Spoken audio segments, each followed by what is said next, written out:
সবাইকে জানাই শুভরাত্রি। আশা করি সবাই খুব ভালো আছেন, আমিও ভালো আছি। দেখুন কী রান্না করছি বলুন তো, যেটা বলা হয় শঙ্কর মাছ। এই যে দেখতে পাচ্ছেন, অনেকে হয়তো খান না, আমাদের বাড়িতে আমরা খুব খাই, ভালো লাগে। এই শীতকালেই মাছটা খেতে ভালো লাগে, গরমকালে ভালো লাগে না মোটেও। তাই এখন এই রান্না করছি। লাইটটা কম বলে দেখাতে পারছি না, আর কারেন্ট নেই বলে ইন্ডাকশনে রান্না করে, গ্যাস নেই বলে ইন্ডাকশনে রান্না করছি, তাই জন্য হয়তো এরকম লাগছে। কমিয়ে দিই। এই যে দেখতে পাচ্ছেন,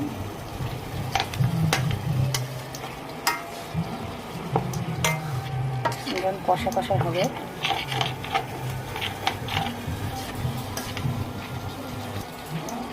নুন কম দিয়েছি, নুন দেবো একটু। আলু ভাজাটা দিয়ে দিবি বাবাকে, আমরাও খেয়ে নেবো। তুমি খাবে, কি আছে তাহলে বাবাকে একটু দেবে। দেখতে পাচ্ছেন একটু লেগে যাচ্ছে, জোরে দিয়ে দিচ্ছিলাম করে মাছটা একটু লেগে যাচ্ছে।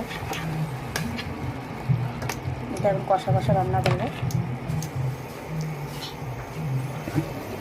সবাই খুব সাথে থাকবেন, পাশে থাকবেন, অনেক অনেক ধন্যবাদ। একটু জল দিয়ে দিলাম, দিয়ে এটা ফোটাবো।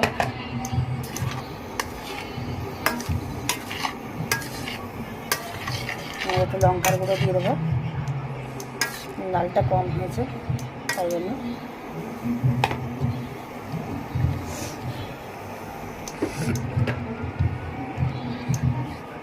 নুন দিয়ে দেবো, নুনটা আমার মনে হচ্ছে একটু কম হয়েছে, কালারিংটা একটু কম লাগছে, তাই একটু লঙ্কার গুঁড়ো দিয়ে দেবো এর মধ্যে। লঙ্কার গুঁড়ো ফুটিয়ে যাচ্ছিলাম, দিয়ে যাচ্ছিলাম। দেখি মশলাটা উঠে রইলো, একটু লঙ্কার গুঁড়ো দিয়ে দিলাম। এই দেখতে পাচ্ছেন, লঙ্কার গুঁড়ো না দিলে কালারিং হচ্ছে না, কালারিং না হলে এই মাছগুলো আবার খেতে ভালো লাগে না। এবার এটাকে একটু করে বন্ধ করে দেবো, কম মাঝের মধ্যে এটারও ফুটে থাকে, তো বাকি আছে হতে থাকুক। মানে দেখো আমার রান্না প্রায় রেডি। এটা গাছ একটু ফুটবে, ফুটে গেলেই নামিয়ে দেবো। অনেক অনেক ধন্যবাদ।